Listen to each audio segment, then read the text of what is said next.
సైనిక్పురిలో apartment కొన్నాక అద్వైతం పూర్తిగా అర్థమైంది.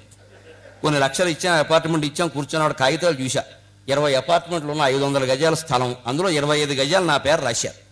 నేను వెంటనే బిల్డర్ని అడిగా, ప్రకాష్ గారు నా 25 గజాలు ఏవి అన్న. ఎక్కడ చూపిస్తామండి అన్నాడు. అందులో 20 అపార్ట్మెంట్లు కట్టాక నా 25 గజాలు నాకు ఇవ్వండి, డబ్బు తీసుకున్నారు కదా మీరు అన్నాను. ఎలా చూపిస్తామండి అంటే, ఇప్పుడు ఇంత 25 గజాలు ఉన్నట్టా లేనట్టా, కాగితాల మీద ఉన్నట్టు వాస్తవంగా లేనట్టు. మరి శంకరాచార్య చెప్పింది కూడా అదే కదా, ప్రపంచం పారమార్థికంగా లేదు రాబ్బా, వ్యవహారికంగా ఉంది అన్నారు. ఇంకా అర్థం కావాలంటే అపార్ట్మెంట్ మధ్యలో కూర్చున్న కుర్చీ వేసుకుని ఇచ్చాం కదా, 25 లక్షలు కూర్చోవాలి కదా. కూర్చున్నాక చూసా, ఈ అపార్ట్మెంట్ నాదేనా. కాకపోతే గరికపాటి నరసింహారావు సన్న సూర్యనారాయణ రిజిస్ట్రేషన్ జరిగింది కదా, డబ్బులు ఇచ్చాం కదా, కానీ నాది కాదని అర్థమైంది. ఈ గోడ చూసా, ఆ గోడ నాది కాదు. అక్కడ పక్కన సరిపడికల పాపయ్యని ఇంకోడు ఉన్నాడు, గోడ కామన్. ఏమన్నా మీకు కొడితే వాడు వస్తాడు, చప్పుడు అవుతుంది.